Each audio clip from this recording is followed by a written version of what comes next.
But wanted to talk with you all about the resolution that the UCC created. Wanted to talk to you about what led up to that resolution, what was the meat of it, and then like to talk a little bit about the ways that so far that you have seen that resolution lived out in the church. Does that sound good? Okay. I All right. guess I guess it starts with me because we initiated it in Florida, and I had moved down to Florida and inherited becoming the coordinator for the environmental justice team of the UCC.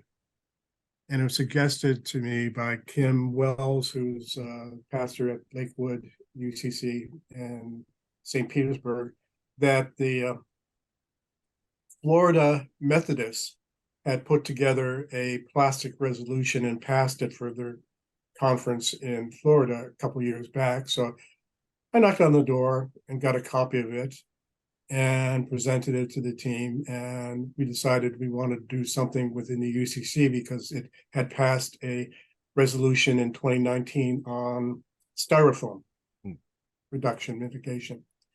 So I thought of Rob, and I had been part of the team in New Hampshire, and we decided to coordinate together to put a joint team together. I had Marge Shepherdson from New Hampshire and Bob Naples, who's been passionate about this in Florida. And we started writing something at this point and presented it to both teams, and it evolved. It evolved, as you can imagine, and suddenly it became two resolutions, though the intent was one: mitigation of plastics. And we had to go through the bureaucracy of that and get it to Synod. And Rob has done some really good work in New Hampshire and especially with Beyond Plastics as well, to begin the implementation process. But that's the kind of general sort of thing. It is a major issue. And if I have a moment, I would say that for Earth Day, there are apps on plastic for both Android and iPhone. My little plastic imprint or print based on sort of footprint of carbon footprint is an interesting app. I started thinking about how much plastics we drink, for instance. In bottled water, we drink 16,000 microparticles of plastic a year. Every time you twist the cap, it releases more particles. We devour food that is wrapped in plastic. At the annual conference here, they had a Eucharist with plastic Jesus, so to speak, in plastic.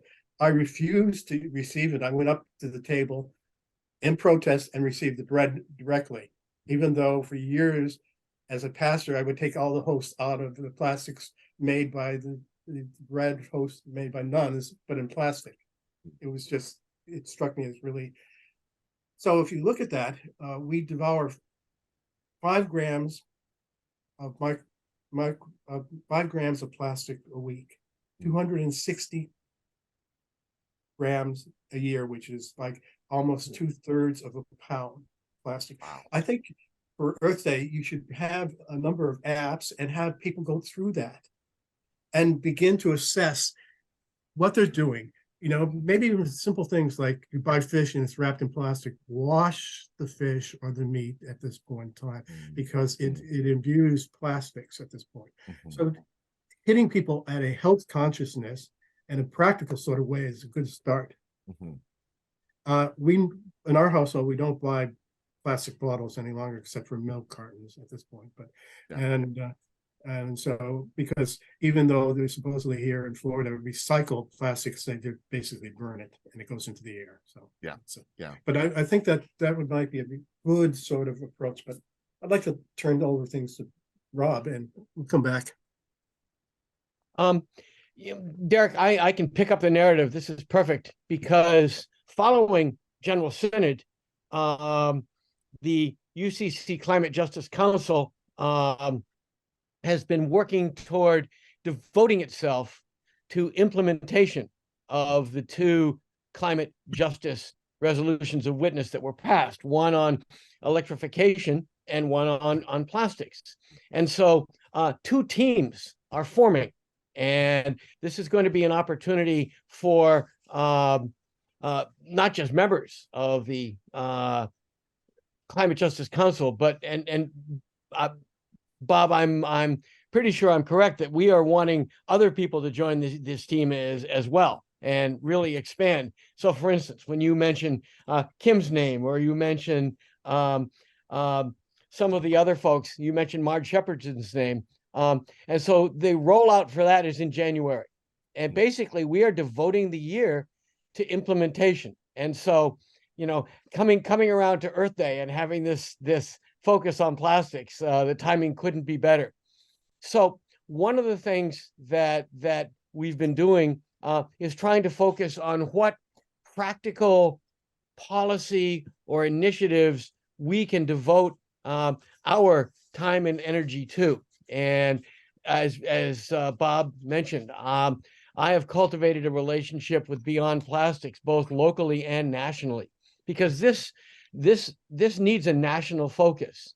And so we've settled on extended producer responsibility as one of the areas of focus.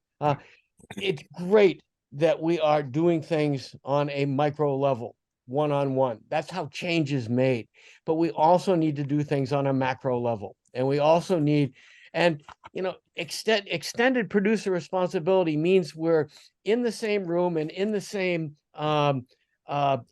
dialogue with the fossil fuel companies. And what we're fighting to do is they want to accept just enough responsibility for good greenwashing. And we want to take them much farther. And that will mean working with both local and state legislative groups. Bob, I had the best conversation 2 days ago, Marge, and with Sue Moore, because in New Hampshire, there is currently legislation being heard in committee for EPR.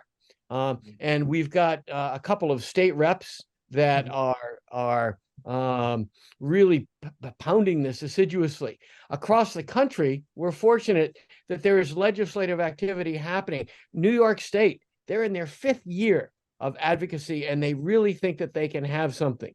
So we're going to provide the opportunity for groups across the country to be enabled by an infusion of interest and expertise from these UCC climate justice groups.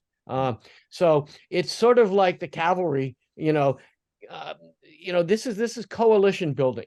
So UCC joining up with Beyond Plastics, joining up with the New Hampshire in our case, and we're trying to do an example, the Plastics Working Group, which is a very effective group.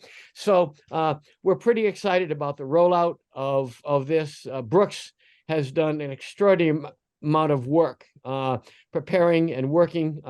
Dwight Wagenius from Minnesota is the electrification chair, as it were. And so that's a very important next step, so that a resolution of witness just doesn't sit on the shelf. And in this case, we are much further along because of the previous resolutions of witness. We're building on that, and there is a sense within the UCC, yes, this is what we want to be doing, and this is the right time. I also just want to riff on Bob saying, hey, the Methodists had a good idea and we borrowed it. The Presbyterians think we have a good idea. And the Presbyterians... I'm not greedy. We share it. Yes. Imitation is the sincerest form of flattery. Absolutely. Absolutely. And so we are sharing with the Presbyterians, and Bob and I have been on a couple of calls with the National Green Group of the Presbyterian Church as they move toward their annual general meeting this summer. And it just seems like there is a right place, right time sense with communities of faith working specifically on plastics, at a time when the fossil fuel companies are pivoting toward plastics and away from, fossil fuel use is going to be done with in 10, 15, 20 years. And they need something to do with their petroleum products, and plastics is where they're at. So the enemy is well-financed and expert in disinformation and lobbying. But at least this time, we're not running 20 years behind as we did with fossil fuel. And I think just stay for a moment on a local level, which I think is congregational level. There's one congregation that has folks knitting containers and packs, so you don't have to use single-use plastic at the grocery store. They're participating in that. Holding them accountable about styrofoam or plastic use, can't avoid plastic spoons at this point. Basically trying to kind of move them to paper straws, getting them away from plastic containers for coffee, for instance, or water. It doesn't cost too much to install one of those fountains that they have at university for bottles, to drink from. Those are kind of simple things. Again, getting them to think about how much plastic invades our life and how much we're addicted to it, I think is a good step, maybe kind of building on a 12-step program on a local congregational level. Yeah. Now, I would suggest that every congregation have a member go through Beyond Plastics and be connected to that, because they're coming up with some good ideas. I've been following the research on plastics and there's some positive things coming out of Japan in terms of microbial, bacterial dissolving and eating of plastics in the ocean. That's good. There's a chemical catalyst. I'm a little more suspicious of this, that breaks down plastics, but it breaks them down into chemicals that are toxic. Now, the question is, what do you do with those chemicals? Right. I haven't had any sufficient sort of answers to that. The beverages companies in Florida, Pepsi, Coke, and Keurig, are advertising they're going to start using plastics that are recyclable. I've heard that spiel a number of times. I'm not sure. Orlando Waste says they recycle plastics, they burn it. So it goes into the landscape and burns. So I'm very skeptical about that. But I think on a local level, we can start there and as a good sort of impetus to start to educate and build up a base there that will exercise some authority and influence and advocacy. But I do think it's a real issue. We are poisoning ourselves and the planet and other life. And as I said, the Jesus wrapped in plastic was, for me, the Eucharist has really been a significant part of my spirituality. I just kind of, I'm like this. My husband said, keep quiet, keep quiet. I walked up to the altar, took a piece of bread and ate it in front of people and came back. And Kim Wells was cheering me on. I love that story, and that fits so perfectly with the theme that we've got for our resource. So I'm probably gonna use that story. Well, feel free. I wrote something about that. I'll send a link to it. It's in my website. Please do. Because I had a moment of conscience, of conflicting conscience at this point. But I think twofold.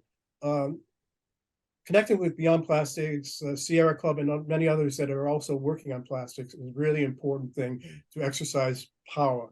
We also have to do what we're doing here today, is networking ecumenically and interfaith at this point as well. I think that if we see that plastics is as threatening as COVID was, and we begin to kind of say, what can we do about this? I have plastics in my blood. I've asked my physician, is there a way of removing that? I haven't had an answer yet on how to get that out. So every glass of water, I may be drinking some plastics, microplastics. Yeah. Therefore, using filters can help that at this point, reduce that. Mitigation is going to be partially the solution, but stop buying plastics is going to be another. Yeah. I mean, and I think that the two-pronged sort of thing, I think we need to go, I like Jesus' parable of the mustard seed. Mm. It is a weed that is therapeutic. I think it's a good organic model for a movement.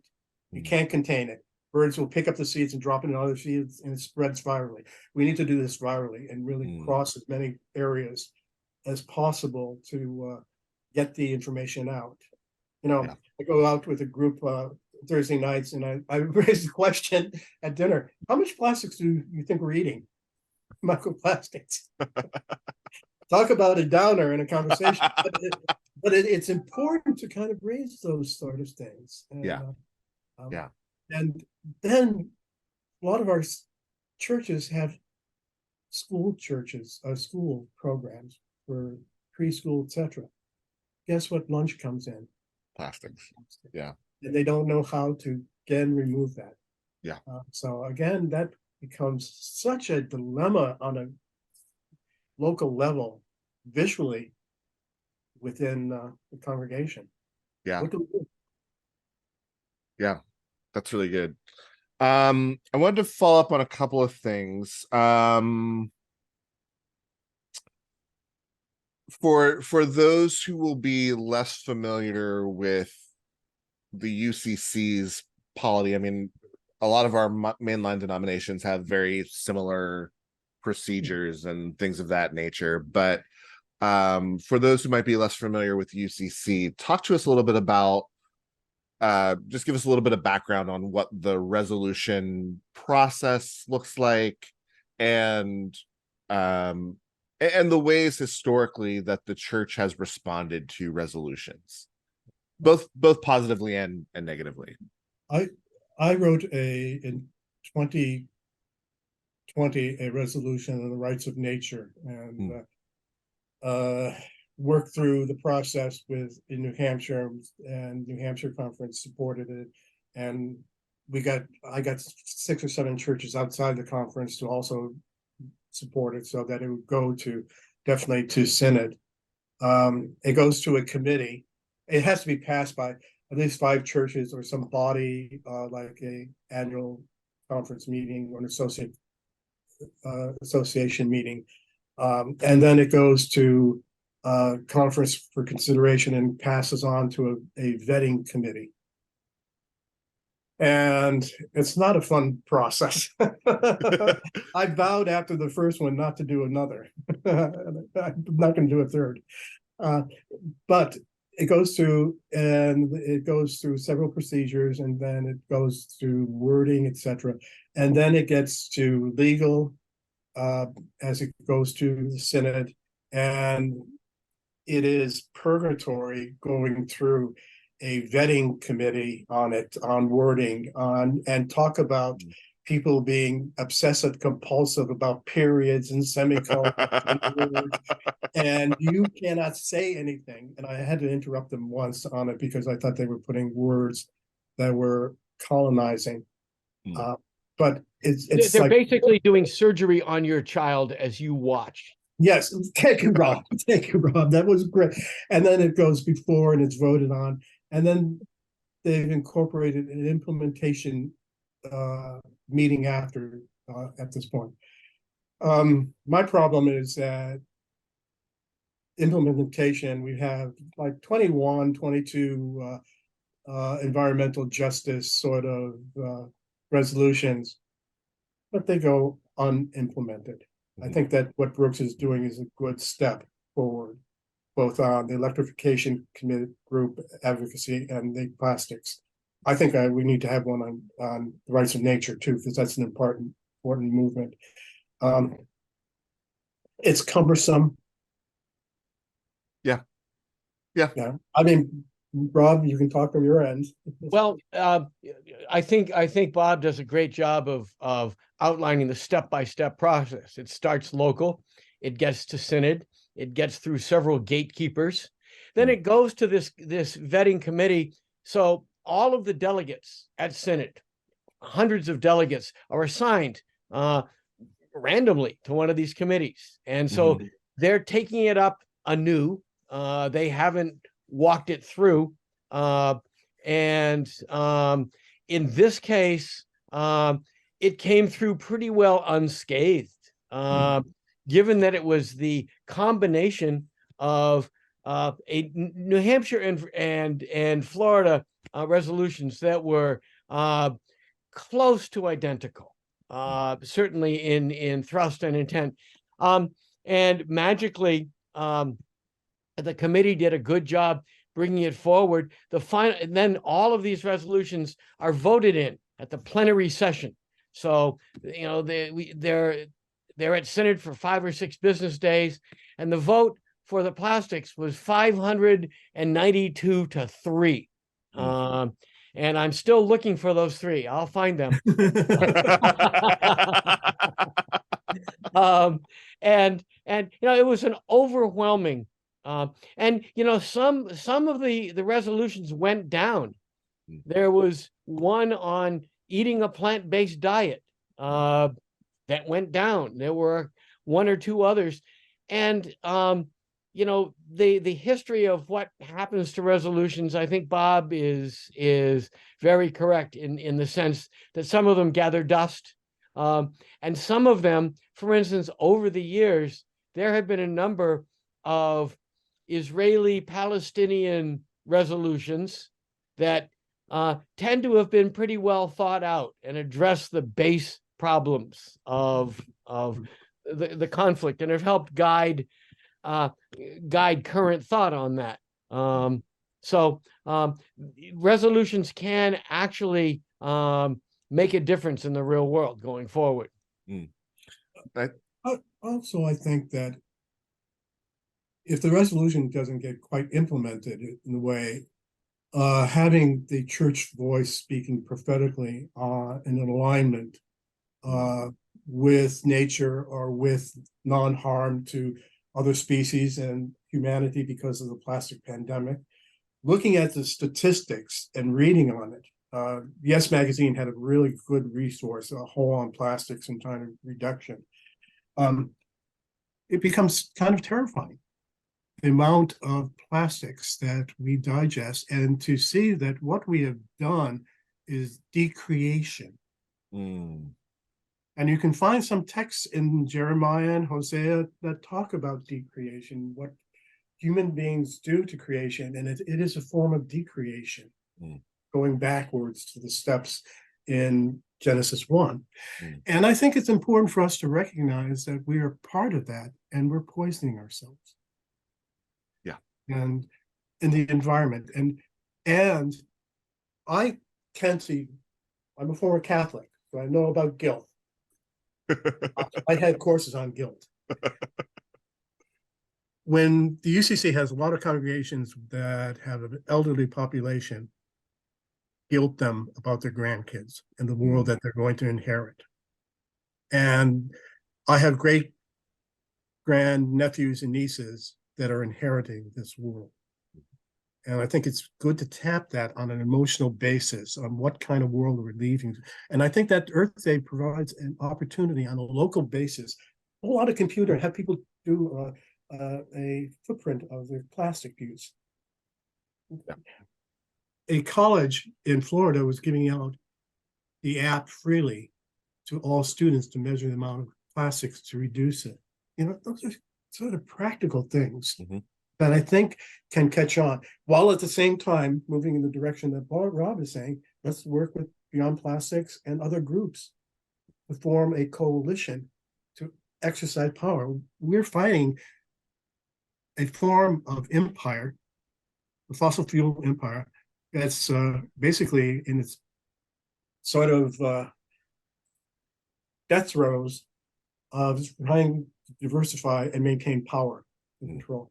And when you look at, we had a workshop on how all the members of Congress owe the fossil fuel companies. They're all in bed with them, and how much money goes to each person.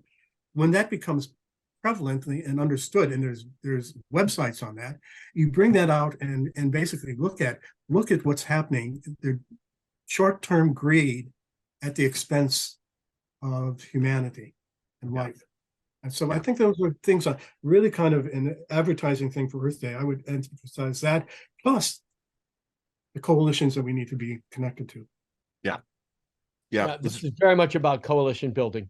I mean, I think and it's also intersectional too, because it really is a food justice issue too. It is. One of the other groups we're talking to is actually in Alaska, and they're talking about they've done some studies and they're doing some research that have shown the ways that plastics end up in the food, particularly like in fish, fish are ingesting plastics by incredible amounts, and so talking about the way that plastics end up in food, I think they end up not being separate issues, they end up being connected issues. I want to go back to this because this is a phrase that was new to me, not in concept, but just kind of as a phrase, the extended producer responsibility. And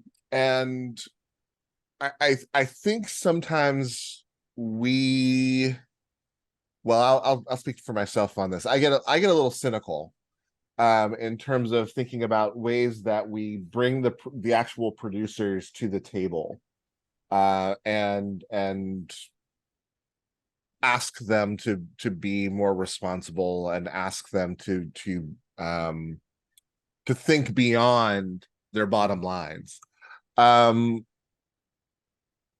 What have you found, or what, maybe even maybe this is still in the strategizing phase, what strategies are there to really hold the producers accountable, as we're I think in an ideal world part of the coalition would also include the producers, but in some ways they're also the adversary. So what does it holding them accountable look like in this kind of context? Well, the first answer I would give would be legislative. If you get state governments to be a part of this process, then you are bringing them to the table, whether or not they want to come voluntarily.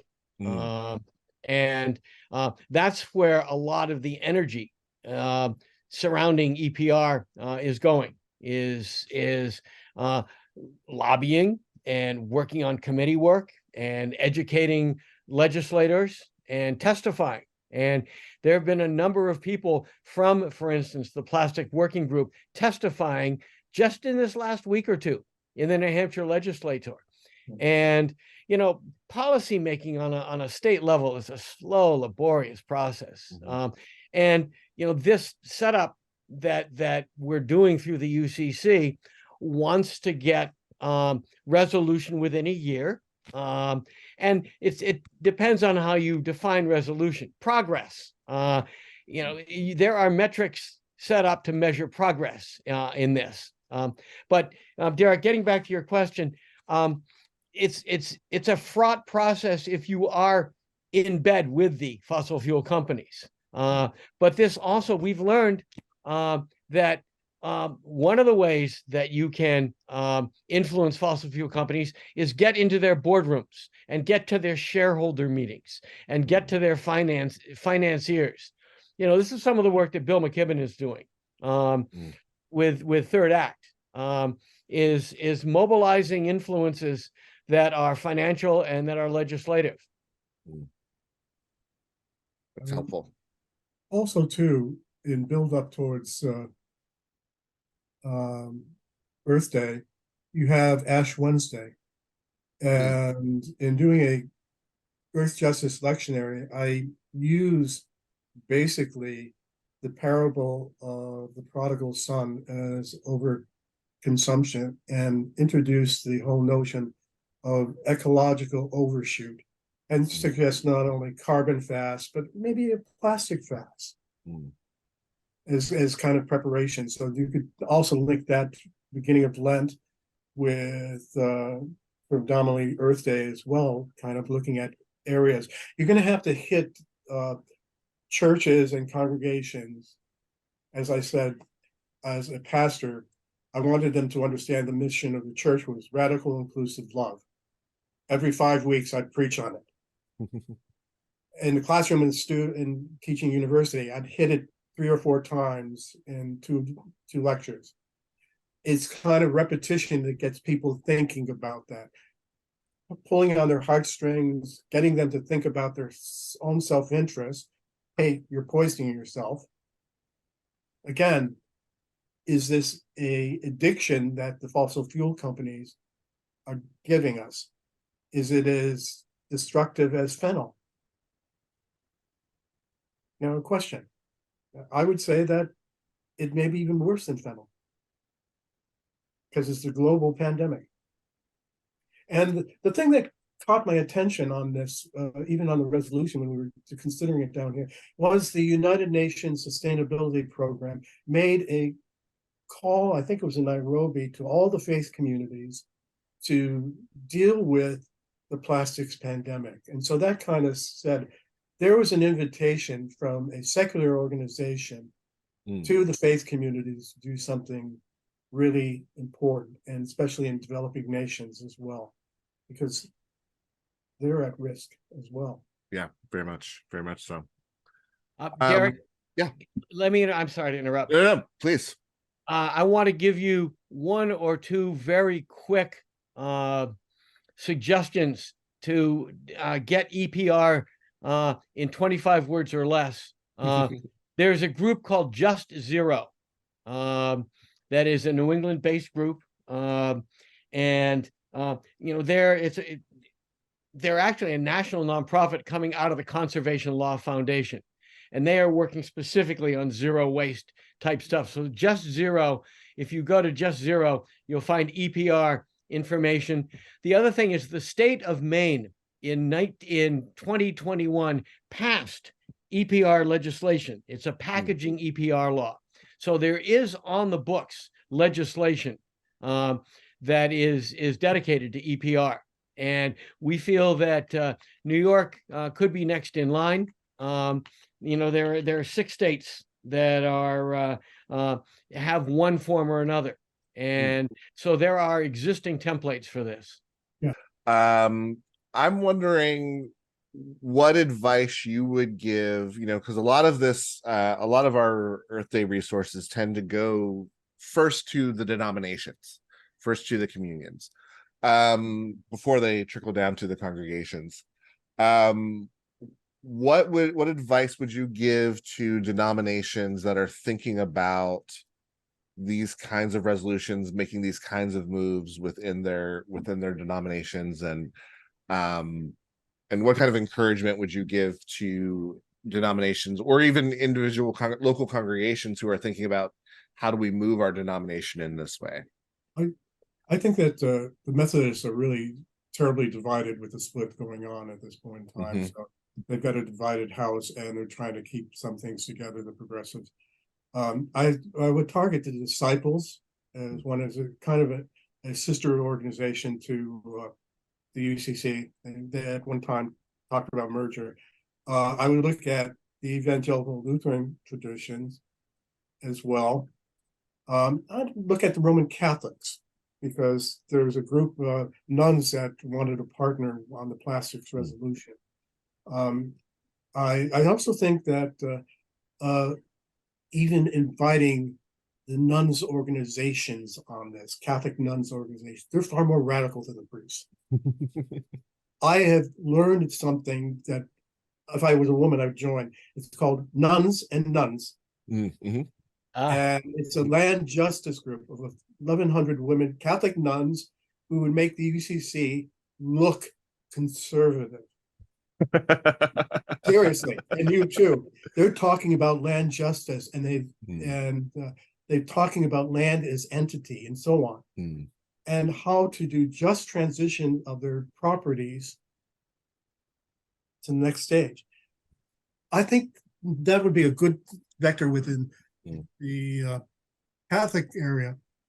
Episcopal Church is also another ripe one as well.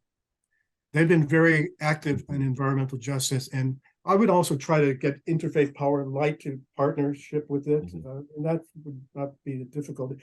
I'm not sure, but I'm sure that Jewish environmental organizations would be interested as well. The Shalom Center, and I'm sure it's burgeoning also in the Islamic community too, environmentalism in the U.S. And I would also touch there. I wonder if interfaith councils of churches and faith communities would also be a vector to target, to bring in. It allows for cooperation and involvement. Buddhists are getting very active on environmental issues. Hindus, Wiccans, indigenous peoples, I would also get the word out to the Indigenous Environmental Network, for instance. And what Bob is depicting here, 10 years ago, faith groups didn't have a seat at the environmental table. It was the scientists and the tree huggers and the teachers, and now Earth Day is a major day on the ecclesiastical calendar. And I think that's to everybody's benefit. I think the coalition building that has gone on, and we saw the seeds of this in New York and Washington in the big climate marches, where huge contingents were faith groups marching together. That was where I first met Brooks, was in Washington, D.C. 7 years ago. And the fact that denominations are planning major Earth Day events, and that's why it's exciting to be on this call, because I think communities of faith bring the moral outrage and bring the deep commitment to justice to a movement that needs that kind of depth. And and I wonder how you could reach student groups and college groups as well. I've been out of teaching for about 7-8 years, so but there is a sense there. I have always found that the last 15-20 years, if you ask students what their critical issues were, paying back their student loans. And the second is climate change. And so climate change, environmental issues, this is an environmental pandemic. And I think we need to use that kind of wording. And it's not soft peddling. And I think it's really actually describing what's happening. And, I remember bringing into class, having all the students do a carbon footprint for themselves. There's a simple sort of computer sort of site to go through, and people came with their scores, etc. And students have some low scores because they bike to school and cross, etc. Whereas some commuted and they had higher scores with vehicles they use.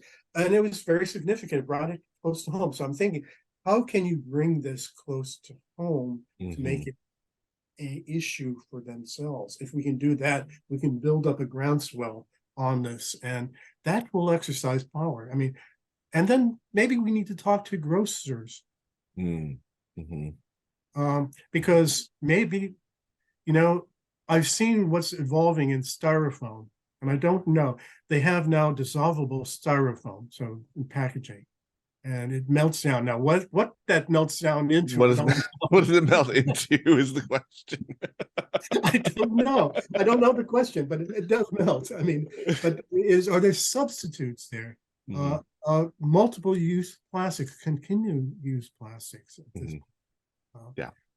With a longer shelf life. We've got to stop the plastic bags and teach people to bring bags or to use paper. And how do you do that? We're going to have to kind of hammer that in at this point. If we can even reduce the single-use plastics would be a significant step forward at this Yeah. point. Yeah. I mean, and there was a bill that was starting an investigation in New Hampshire when I was there on single-use plastics, and Marge was testifying against it, usage. Yeah. It's good that you bring up grocers. I shop at a store that incentivizes people bringing their own bags, and charges for bags. I mean, even the paper, they don't have plastic at all, but even if you use a paper bag, they charge you. So they're incentivizing people bringing their own bags, and they sell them. They sell them right at the Florida. They have plastic bags very readily at this point. Yeah. Well, yeah, Florida. We are praying for you. Thank you. I'm praying for ourselves. I want to be mindful of your time. This has been super helpful, and I'm grateful for hearing the story. Is there anything else about the UCC's journey to this resolution that you think is important for people to know? UCC is not a top-down organization. So it's like herding cats. Dogs are easier to kind of work with. So each congregation will work or not work, and it has to really kind of impact them and feel a sort of critical thing. But I suspect that's true of other denominations too. Yeah. And again, if we can build up, and not only this year, but the following year, think of incentives to set up on Creation Justice site, a blog of successes that people can report on. I like that idea. And since it's multi-faith, that would be really encouraging to other denominations and kind of seeding it at this point. We have to think of seeding and an idea and make it dangerous at this point. Not a group that is dangerous and becoming viral and exercising local power. And I think that's the way to go. Stories move people. Yep. Stories of young folks involved with picking up plastic containers or whatever at this point. Again, it shows kind of incentive that people are concerned. I think we need to have success stories. And I think that the story of Maine's EPR responsibility bill is a good thing to start advertising. I would have that on your website. I think it's great. Yeah, absolutely. Yeah. And resources on that. Resources and stories are a key component. Yeah. Rob is a good coalition person too. So let's make sure that this is not the last conversation. Yeah. Okay. This definitely needs to be a continuing conversation, because I'm going to try to Derrick, just send you a couple of bullet points, and some of the questions you asked, including the last one. What is it, about the UCC? We're not. We're a feisty little congregation. We're young, scrappy, and hungry, just like our country. And that actually, Bob pointed to the fact that some of the worldwide congregations are being, riven by arguments over sexuality and arguments over things like that. And because we're only 70 years old, some of those existential problems aren't distracting us. We also are continuing to write our history. We finally acknowledged this year at General Synod that there were not 4 streams that contributed to the UCC. There were 5 streams that contributed to the UCC. Traditionally, it was the evangelicals and the Reformed, Christian Church, the Congregationists. It's also the traditional Black churches, and they finally were recognized. And the fact that we have a dynamic new president, first Black, first woman to be president of our denomination, I think speaks well. The UCC is full of flaws, but we're working on our self-recognition and our self-history, and trying to just stay humble and focused on doing things, and we make unpopular decisions. We made a decision on gay marriage 25 years ago that cut our numbers by 15%. Congregations left, conferences left, and yet now we're getting a lot of people who join us for who we are, and that makes us fairly strong and fairly nimble.